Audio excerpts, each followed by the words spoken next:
Hey everyone, how's it going? This is Andrew and welcome back to another Clip Studio Paint tutorial video. So for this tutorial video, I want to show you guys how you can do a 5-point perspective using some of the tools in Clip Studio Paint. So Clip Studio Paint has perspective tools, and I did a video on that. You can check the description. I'll leave a link to that video in there.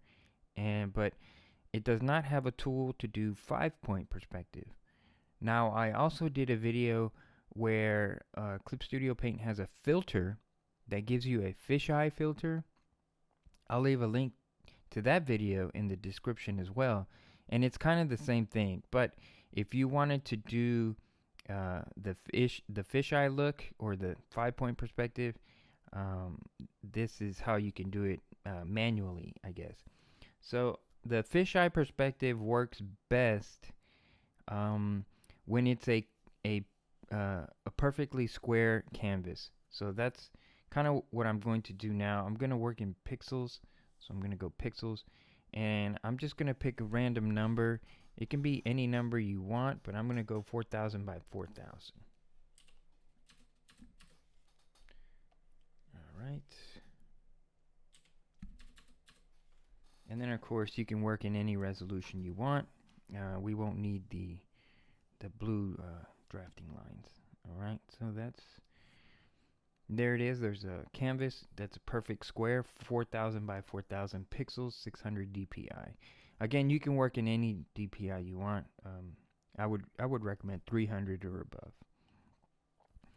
And again, like I said, this works best when you are in a perfect square. So I'm just going to change some of these back to default settings. All I really need for right now is the straight line and the curved line. So I'm going to choose a 10 for that. So what you want to do is you want to find the center of the canvas. The easiest way to do that is, of course, to draw a cross from corner to corners. So I'm going to try and get as close as possible. Again, you can zoom in and get super close as possible as you want, but there, for me, there's the center. So now that I have the center, I want to create a perfect cross. So I'm going to go from the center, and what I'm going to do is hold down the shift button so I can get a perfectly straight line this way, and then I'll just go the other way.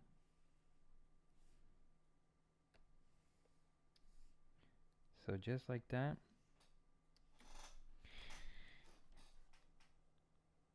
Yeah, I could have done better on that one. Again, you can probably, if you want to get really precise, you can zoom in and get that really close to the center. So I'm just going to use those as reference. So I'm going to turn those into blue lines. Okay, so now, so a 5-point perspective is basically 1 point at each of these as furthest to the corner, and then of course the one in the center. So there's your vanishing point 1, vanishing point 2, vanishing point 3, vanishing point 4, and vanishing point 5. And so what we're going to do is we're going to connect vanishing point 2 and 4, and we're going to connect vanishing point 1 and 3. And the way we're going to do it is with the curved line. But as the curved lines go up higher, they should be coming closer together. So I'm going to create another layer, and I'm going to make it red. And so basically what I want is I want to segment this line here, but as the higher I go up, the closer they should be coming together. And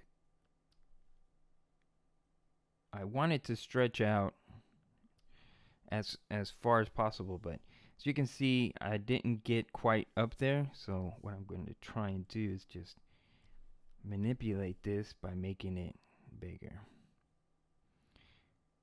I'm going to cheat a little bit. I could go all the way to the point. Yeah, let's do that. Okay. Now, to get... now, I don't know if these are evenly spaced. To me, I'm just eyeballing this. You can try and figure out a way to do that, but like you can use some of the rulers and then actually measure it. But for me, I think eyeballing it is pretty good. So I want to get this on each of the legs on the vanishing point. So what I'm going to do, so they're exactly the same, I'm just going to copy this. And then I'll just move the copy. And what I'll do is I'll hold down the shift button, and then you can see how my cursor has this little two-way arrow that's bending. That means I can rotate it. And then I'll move it. And so I'm just going to try and get it as close as possible. That's okay. Then I'm going to copy that one and do the same thing. I'm going to move it over here. But I'm going to hold down the shift, rotate it, and then move it where I need it. That's about right. And then copy it again. This one. And then move it. Hold down the shift, rotate it, and then move it to where I want it. There we go. Now, the reason we did that, the reason we want them all the same is because we want the curve to meet in the same spot for each of the curves. That way we can get perfect squares. So I'm going to collapse all these layers together, but before we do that, I don't know why, but we have to change them back to the original, and then collapse them, and then you can change them back to the whatever color you want. Because if you do it the other way, they'll become permanently red. It won't be a reference colored red. So I don't know, it's just for me. Anyways, I'm gonna lower the opacity on some of these because I just want them as reference. So like I said, the next thing we're gonna do is create the curve line. So I am just going to get, again, create these lines, the ones that I really need, in black in a new layer. So hold down the shift so they can go straight across, and continue holding the shift there. Okay, so now we're going to go to the curve line, and again I'm going to use a 10 as far as the size goes. And so here is, so these dashed lines here, the ones on this side here, I'm going to use to make the curves this way, right? Oops, I shouldn't have done that. So what you do is you take your curve line and you start right vanishing point 2, and you go all the way to vanishing point 4. And then when you release your pin, your walk-on pin, it allows you to do the curve, right? So I'm going to go to the first line, tap the screen, and so there's my first curve. And so I'm going to do that for each level of these red dash marks. And when I make the curve, I want to keep the cursor on this vertical line, because I want my curve to be perfectly curved at this point. I want the highest point of the curve on this vertical line, so keep your cursor there.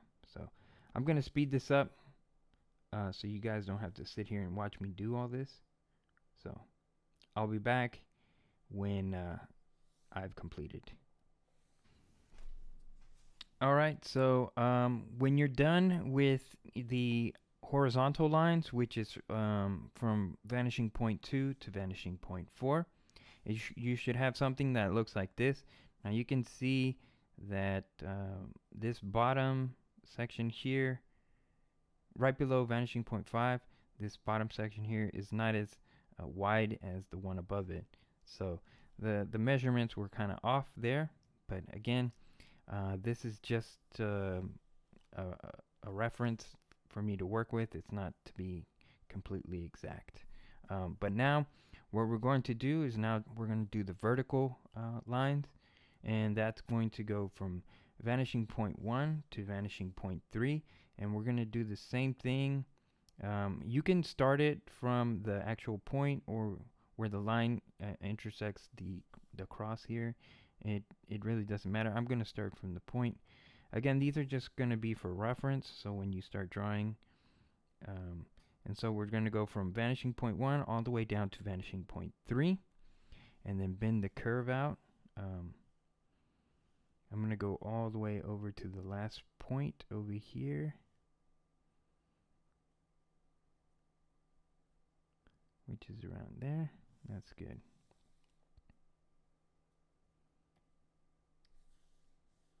And then again, we're going to just go from vanishing point 1 to vanishing point 3 and take the curve. So I'm going to do this all the way through, and then I'll be back and show you the final result. Alright, so now that you're done, you should have something that looks like this. It kind of looks like a globe with the latitude and longitude lines on it.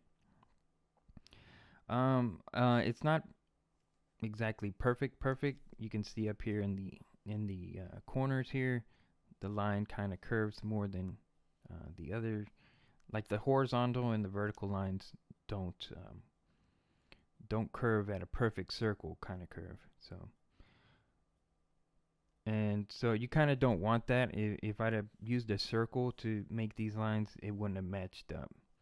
So the curve tool is the best we have.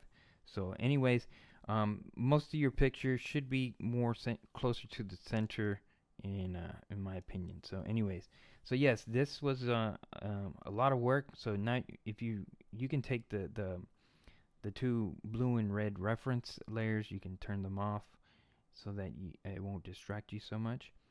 And if you want, go ahead and save this in case you want to make a if you ever want to use this again, you don't have to remake it. You can always just have it. But so how do you use a 5-point perspective? I'm going to create another layer below it so I don't have to, or actually let me put it on top.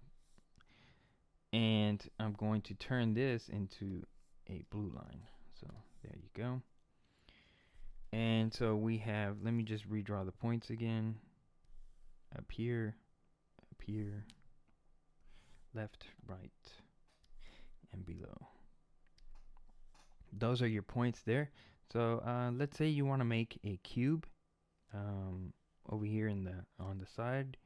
Well, actually, let's make one here, right next to the center vanishing point, which was vanishing point 5. So what you do is basically you just follow these lines here. So this is the up and down. So if you remember, like if you used a 2-point perspective, the lines that go up and down were parallel to each other. In this instance here, in fact, if I take it further out, they're curving. They have to curve with these lines here. And then if you remember in the 2-point perspective, your lines would go to either this point on the left or the point on the right. And so they'll do the same thing, except that this time they'll just follow a curve. I'll draw some more shapes so that you can see the curves a little bit more. But now what we're going to do when we want to make the sides of the cube, you come down to the center point here, right?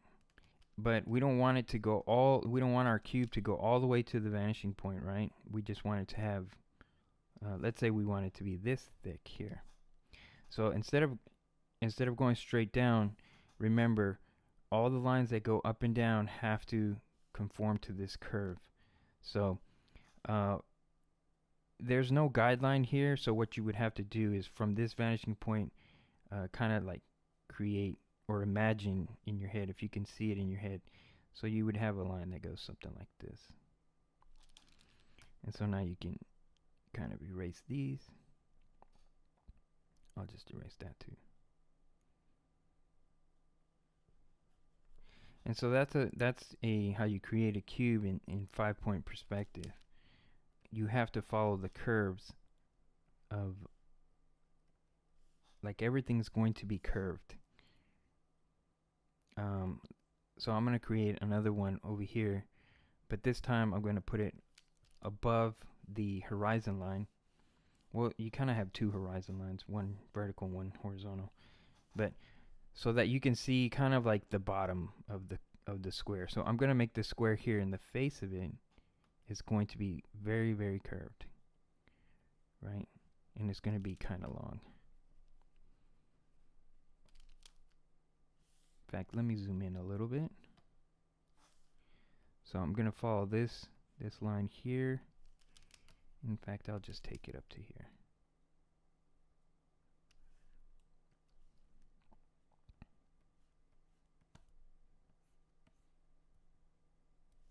Right? So that's the face of this surface here. And again, when you want to draw the thickness of it, you have to go to the, let me draw a different layer underneath. You have to go to the vanishing point in the center. Whoops. That's not going to cut it. I'm just eyeballing this. Again, you can use your line tools if you want to get those perfect. In fact, let's do that. I'm going to use the line tool. I'm going to go from here to here. From here to here. From here to here. Right? But I don't, like I said, I don't want the cube to be that long. I want it to have a, I only want it to, let's say I want it to be this thick. So I'll use this guideline here. So it curves this much.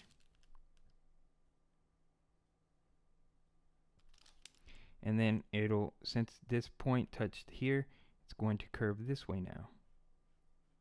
Right? So now, whoops, I think I drew it on the wrong layer. I did. Okay, so I'm going to go from here to here, here to here, here, and here to here. And I can draw these lines there. All right.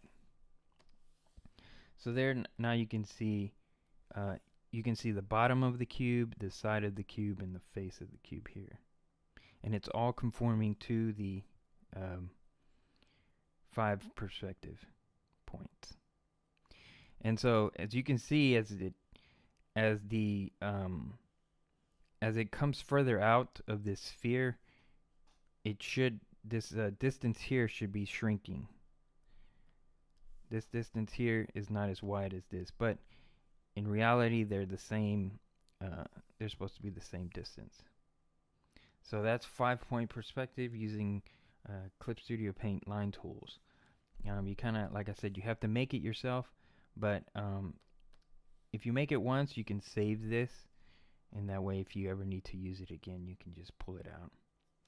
Or you can use the fisheye tool, the fisheye filter. It does the same thing, kind of. Yeah, you just got to mess with it. I'll leave a link in the description for that video. So I hope you guys learned something. Hope you found it informative, and if you liked it, make sure you give it a thumbs up.